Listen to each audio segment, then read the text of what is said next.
সুরের কাব্য চমকে ওঠে মন, ভালো লাগার মিষ্টি আবেশ তোলে অনুরণ, কথা রঙ্গে সুরের কাব্য। শুধু দর্শক শ্রোতা, আন্তরিক প্রীতি এবং শুভেচ্ছা জানিয়ে শুরু করছি আপনাদেরই প্রিয় অনুষ্ঠান হৃদি কল্লোলে। বরাবরের মতো এবারও আমাদের স্টুডিওতে উপস্থিত আছেন দুজন জনপ্রিয় কণ্ঠশিল্পী, একজন মমিন বিশ্বাস আর একজন হিমু দাস। আসুন আমরা তাদের সাথে আলাপচারিতায় যাই এবং তাদের গান শুনি। প্রথমে যাব মমিনের কাছে। মমিন, কেমন আছো? ভালো ভালো আছি দাদা। তোমার তো মানে সঙ্গীত এবং অভিনয় সম্পর্কেও বোধহয় কিছুটা জ্ঞান আছে না? আমার পড়াশোনার বিষয়টা ছিল অভিনয়, কিন্তু পরে সঙ্গীতে কিভাবে এলে? সঙ্গীতের সাথে ছোটবেলা থেকে ওই ইনভলভমেন্টটা ছিল, শেখাটা শুরু হয়েছিল, কিন্তু পরবর্তীতে নাটক নিয়ে পড়াশোনার কারণে সেদিকে ব্যস্ততা থাকলেও ধীরে ধীরে সঙ্গীতের প্রতি অনুরাগী হওয়া, এবং আমার শুরুটা হয়েছিল প্রফেশনাল ক্যারিয়ারের কথা যদি বলি চলচ্চিত্রের গান দিয়ে। আচ্ছা, কিন্তু তোমার শুরুটা কিভাবে হয়েছে? সঙ্গীতের শুরুটা হয়েছিল বাংলাদেশের বরেণ্য সঙ্গীত শিল্পী শ্রদ্ধেয় এন্ড্রু কিশোরের হাত ধরে। তার মাধ্যমেই রাজশাহীতে আমার শুরু হয় গান শেখা ওস্তাদ কাজী মন্টু সাহেবের কাছে। এরপরে কিশোরদের কাছে অনেকদিন শেখার সুযোগ হয়েছে, পরবর্তীতে আলাউদ্দিন আলীর কাছেও বেশ কিছুদিন শেখার সুযোগ হয়েছে। আজকে তোমার প্রথম গান কোনটা শুনবো? আমি প্রথমে যে গানটি গাওয়ার চেষ্টা করছি, এই গানটি বাংলাদেশ টেলিভিশনে গাওয়া শ্রদ্ধেয় শিল্পী এন্ড্রু কিশোরের প্রথম গান। আচ্ছা আচ্ছা। গানটির গীতিকার শ্রদ্ধেয় মাহফুজুর রহমান মাহফুজ এবং সুর করেছেন আমাদের বরেণ্য সুরকার শ্রদ্ধেয় শেখ সাদি খান। চলো গানটা শুনছি।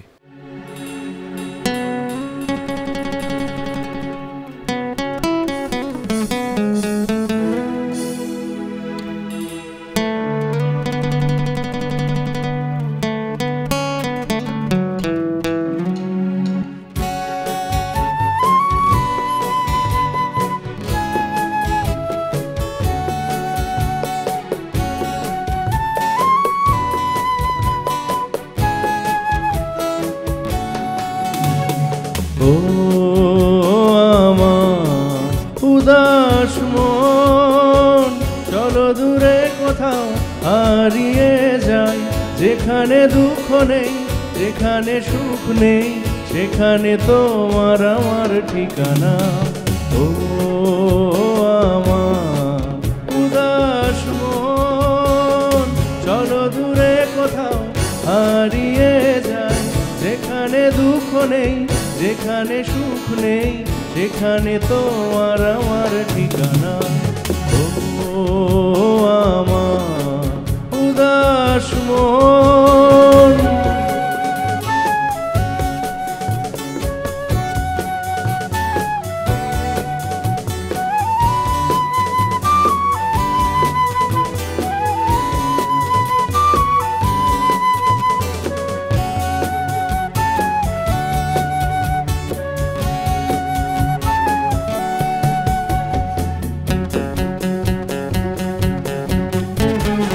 আপন ভেবেছি যারে দিয়েছে সে ব্যথা, পাথর হয়ে গেছি জানো কি সে কথা।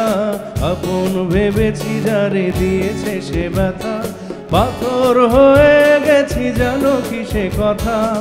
হৃদয় আমার কাঁদে শুধু, হৃদয় আমার কাঁদে শুধু, মানে না তো মানা। ও আমার উদাস মন।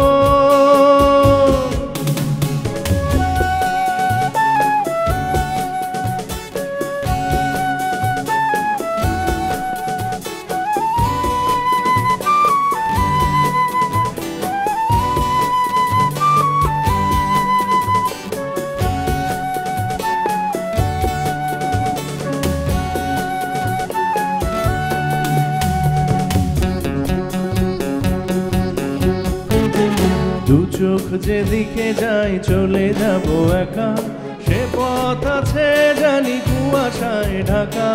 দু চোখ যেদিকে যাই চলে যাব একা, সে পথ আছে জানি কুয়াশায় ঢাকা। জীবন আমার হবে মরু, জীবন আমার হবে মরু, ছিল না যত জানা। ও আমার উদাস মন, চলো দূরে কোথাও হারিয়ে যাই, যেখানে দুঃখ নেই, যেখানে সুখ নেই, সেখানে তোমার আমার ঠিকানা।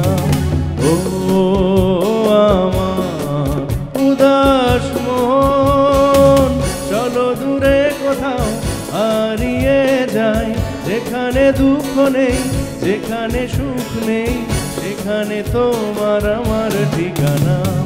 ও আমার উদাস মন। মোমেন, খুব ভালো লাগলো। মানে এমন একটি গান, আমি বলবো যে এটা ওনার জন্য একটা ঐতিহাসিক গান। বিটিভিতে প্রথম গান যেটি তিনি করেছিলেন সেটি তুমি আজকে দর্শকদের সামনে উপস্থাপন করলে। এবারে যাচ্ছি হিমুর কাছে। হিমু, তুমি সঙ্গীতে কিভাবে এলে, কেন সঙ্গীতকে এত পছন্দ করলে? আমার ছোটবেলা থেকেই গান গাইতে ভালো লাগে, গান শিখতেও ভালো লাগে। আচ্ছা। আর পারিবারিকভাবেও বেশ উৎসাহ দিয়েছে আমার পরিবারের, আমার দাদা, আমার মা, পরিবারের সবাই মোটামুটি অনেক উৎসাহ দিয়েছে। তারাও কি গান করতেন নাকি? আমার মা একসময় গান করতেন, আচ্ছা। তো পরবর্তীতে করেন নাই, তবে আমাকে গাওয়ার জন্য উৎসাহ দিয়েছেন। আর আমার দাদা, তিনিও আমার গান অনেক পছন্দ করেন, তিনিও আমাকে খুব উৎসাহ দিয়েছেন গান শেখার জন্য, গাওয়ার জন্য। শাস্ত্রীয় সঙ্গীত কোথায় শিখেছ? শাস্ত্রীয় সঙ্গীত একেবারে শুরুতেই শিখেছিলাম আমার গুরুজি শ্রদ্ধেয় সন্তোষ কুমার তালুকদারের কাছে। এরপর আমি চট্টগ্রামে রঞ্জন দাশগুপ্তর কাছে শিখেছি, এরপর প্রত্যয় বড়ুয়ার কাছে শিখেছি, এবং বর্তমানে আমার বাবা শামসুল হুদার কাছে শিখছি। আচ্ছা, খুব ভালো, বরেণ্য সব ব্যক্তিত্ব, খুব ভালো লাগলো। তোমার প্রথম গান কোনটা শুনবো? আমার প্রথম গান আমি চোখের জলে লিখেছিলাম। গানটির শিল্পী ইসমতারা, গানটির গীতিকার লোকমান হোসেন ফকির এবং সুরকার কাদের জামেরি। ইসমত আপা এই অনুষ্ঠানে করে গেছেন, তার বিদেহী আত্মার শান্তি কামনা করছি, এবং এই গানটিও উনি করেছিলেন এই অনুষ্ঠানে। চলো তোমার কণ্ঠে শুনবো।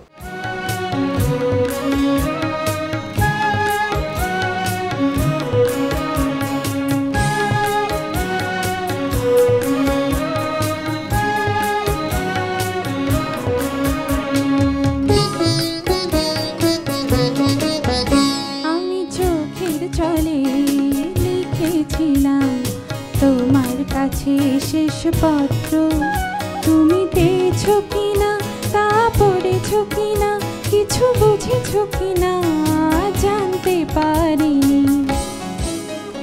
আমি চোখের জলে লিখেছিলাম তোমার কাছে শেষ পত্র, তুমি পেয়েছো কিনা তা পড়েছো কিনা কিছু বুঝেছো কিনা জানতে পারিনি।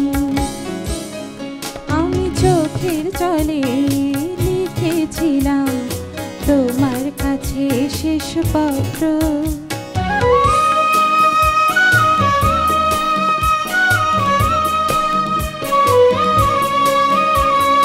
তেমন কিছুই লেখা ছিল না, তাতে তেমন কিছুই লেখা ছিল না, শুধু একটি কথা, তুমি আসতে চেয়েও কেন এলে না, কেন এলে না।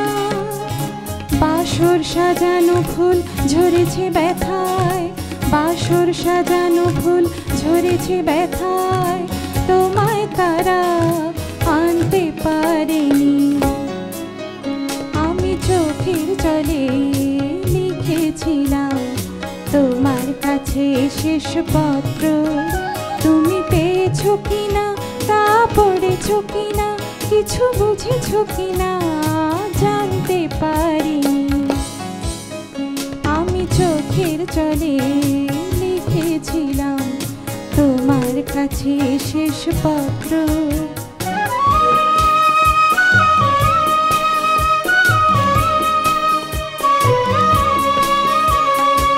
এমন হলো কেন বলো না, ওগো এমন হলো কেন বলো না, শুধু একটি বার বলে দাও এই নহে গো ছলো না, নহে ছলো না।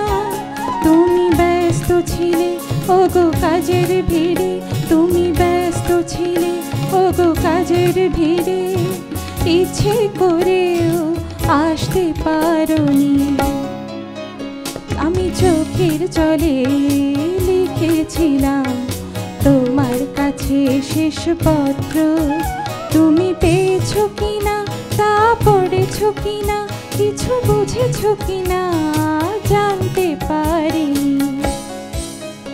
আমি চোখের জলে লিখেছিলাম তোমার কাছে শেষ পত্র, আমি চোখের জলে লিখেছিলাম তোমার কাছে শেষ পত্র, আমি চোখের জলে লিখেছিলাম তোমার কাছে শেষ পত্র। হিমু, খুব ভালো লাগলো যে মানে এমন একটি সুন্দর গান তুমি চয়েস করেছো। আমাদের এই গানগুলি কিন্তু সাধারণত গাওয়া হয় না, হ্যাঁ তুমি সেরকম একটি গান পছন্দ করেছো, যার জন্য তোমাকে অসংখ্য ধন্যবাদ জানাই। মমিন, তুমি বর্তমানে কি নিয়ে ব্যস্ত? সঙ্গীত এবং লেখালেখি নিয়ে ব্যস্ত আছি। লেখালেখি করছো? বাহ, তোমার তো অনেক প্রতিভা। মানে কি নিয়ে লিখছো? স্ক্রিপ্ট লিখি। আচ্ছা, মানে নাটকের? নাটক, অ্যানিমেশন। আচ্ছা, আর বর্তমানে আমার লেখা একটি অ্যানিমেশন সিরিজ ধারাবাহিক বাংলাদেশ টেলিভিশনে প্রচার হচ্ছে। বাহ বাহ বাহ, তো খুব গর্বের বিষয়। সত্যি বলতে কি, মনের টানে গানটাই গাই, বাকি সব জীবিকার তাগিদে করি। আচ্ছা, তো তোমার গানটা এমনি সিনেমায় গাচ্ছ এবং নিজে বাইরেও চলছে, মানে মৌলিক গান, আধুনিক গান এগুলি করছো। মানে তোমার দ্বিতীয় গানটি শুনবো। আমি এখন যে গানটি গাওয়ার চেষ্টা করছি ওপার বাংলার তুমুল জনপ্রিয় একটি গান, গীতিকার মিল্টু ঘোষ, সুর এবং গেয়েছেন মৃণাল চক্রবর্তী। মৃণাল চক্রবর্তী অনেক গান সেই সময় খুব জনপ্রিয় ছিল এবং ওনার প্রত্যেকটা গান ফেলে দেওয়ার মতো গান না, মানে প্রত্যেকটা গানই কিন্তু খুব সুন্দর এবং উনি খুব ভালো সুর করতেন, একজন ভালো কণ্ঠশিল্পী ছিলেন, গাইতেনও চমৎকার। তুমিও মানে বাছাই করলে এমন একজন শিল্পীর গান, আমরা হয়তো সাধারণত সেই সময় গান গাই না, তুমিও ঠিক এমন মতো এরকম একটি গান পছন্দ করো। চলো যাই গানটি শুনে। ঠিক আছে।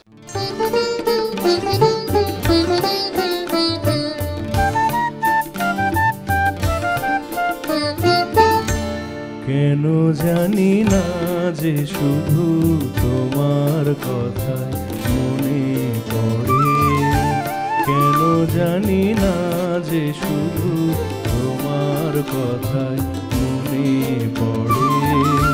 তুমি জানো না তো আমার ছিলে কত যে আপনার, তুমি জানো না তো আমার ছিলে কত যে আপনার।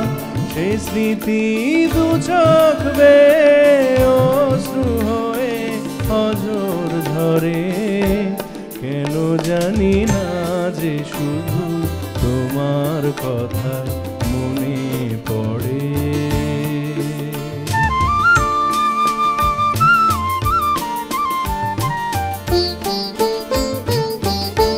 যে কথা বলবো তোমায় ছিল আশা, সে কথা বলতে কেন পাইনি ভাষা। যে কথা বলবো তোমায় ছিল আশা, সে কথা বলতে কেন পাইনি ভাষা। সে যেন বাবা হয়ে রয়ে রয়ে কেঁদে মরে, কেন জানি না যে শুধু তোমার কথা মনে পড়ে।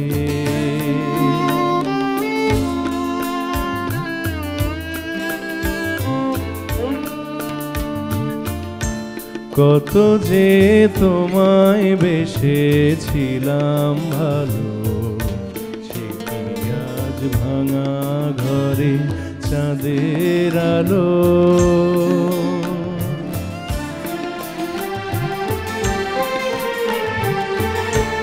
এ হৃদয় যখন আমার মুখর হলো, সে কেন কাছে এসে হারিয়ে গেল। এ হৃদয় যখন আমার মুখর হলো, সে কেন কাছে সে হারিয়ে গেল। সে স্মৃতি ধূপের মতো বিরত আকুল করে, কেন জানি না যে শুধু তোমার কথা মনে পড়ে। কেন জানি না যে শুধু তোমার কথা মনে পড়ে। তুমি জানো না তো আমার ছিলে কত যে আপনা। তুমি জানো না তো আমার ছিলে কত যে আপনা। সে স্মৃতি দু চোখ বেয়ে অশ্রু হয়ে অঝোর ঝরে। কেন জানি না যে শুধু তোমার কথা মনে পড়ে। কেন জানি না যে শুধু তোমার কথা মনে পড়ে। অনেক ধন্যবাদ। একটু ব্যতিক্রম কিছু গান শুনলাম। হিমু, তোমার দ্বিতীয় গানটি শুনবো, কোন গানটি? আমার সেই পছন্দের গানটি হবে কি? অবশ্যই। আধার আমার ভালো লাগে। গানটির শিল্পী শ্রদ্ধেয় প্রতিমা বন্দ্যোপাধ্যায় এবং গানটির গীতিকার মুকুল দত্ত এবং সুরকার হেমন্ত মুখোপাধ্যায়। আমি একটু বলে নিই, হিমুর কণ্ঠে আমি প্রথমে ফেসবুকে শুনি। আমাদের কিংবদন্তি শিল্পী শওকত হায়াত খান আমার কাছে পাঠিয়েছিলেন গানটি, এবং গানটি শোনার পর আমি ভীষণভাবে পছন্দ করেছিলাম হিমুর গান। এবং পরে জানতে পারলাম যে আমাদের আরেকজন কিংবদন্তি শিল্পী, নজরুল বিশেষজ্ঞ এবং নজরুল সঙ্গীত শিল্পী শামসুল হুদা ভাই, তার মেয়ে, এবং সেইভাবেই আমাদের মধ্যে একটা সম্পর্ক গড়ে ওঠে এবং আমি হিমুকে দিয়ে গান করিয়েছি। তোমার দ্বিতীয় গানটি চলো যাই শুনি।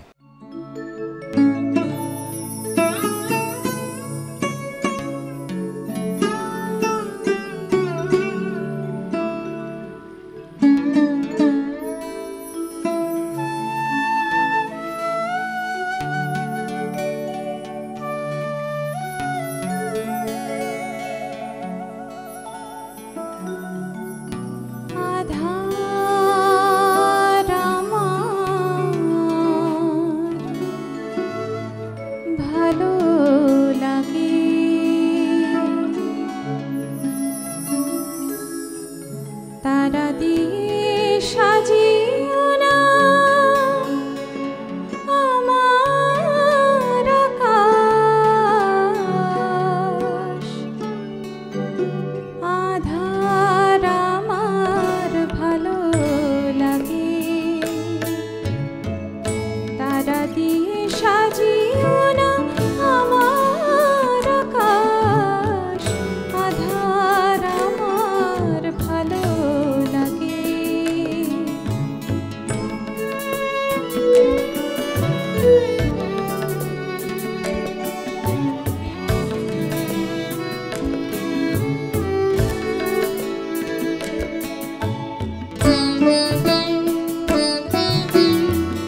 আছি উতলই মন নিয়ে, তনু তটে সাজিয়ে আগুন, বসে আছি উতলই মন নিয়ে। জানি না তো বধূ গো মরণ রয়েছে লেখা, ভালোবেসে আজি রাতে। সাজিও না আমার আকাশ যেন তারায় তারায়, ভালো লাগে জ্বলে যেতে বিষের জ্বালায়। আধার আমার ভালো লাগে, তারা দিয়ে সাজিও না আমার আকাশ। আধার আমার ভালো লাগে। কি বলবো, আমি তো শেষে আর চোখের জল তো ধরে রাখতে পারলাম না, এত সুন্দর করে গানটি গাইলে। খুব অনেক ভালো ধন্যবাদ। লাগলো, খুব ভালো লাগলো। আমি মনে করি যে দর্শকরা তোমার এই গান পছন্দ করে। অনেক ধন্যবাদ আমাদের আজকের এই অনুষ্ঠানে সুযোগ দেওয়ার জন্য। না, সুযোগ নয়, এটা তোমাদের প্রতিভার কারণেই তোমরা সুযোগ পাচ্ছ। তোমাদেরকে অসংখ্য ধন্যবাদ স্টুডিওতে আসার জন্য। তোমরা ভালো থাকো, সুস্থ থাকো, সুন্দর সুন্দর গান আমাদেরকে উপহার দাও, সেই দোয়া করি, সেই আশীর্বাদ করি। শুধু দর্শক, এই ছিল আমাদের আজকের আয়োজন। আশা করি আপনাদের সবার ভালো লেগেছে। আপনাদের ভালো লাগাই কিন্তু আমাদের কাম্য এবং আমাদের সফলতা। ভালো থাকবেন, দেখা হবে আগামী অনুষ্ঠানে নতুন অতিথিদেরকে সাথে নিয়ে। চমকে ওঠে মন, ভালো লাগার মিষ্টি আবেশ তোলে অনুরণ, কথা রঙ্গে সুরে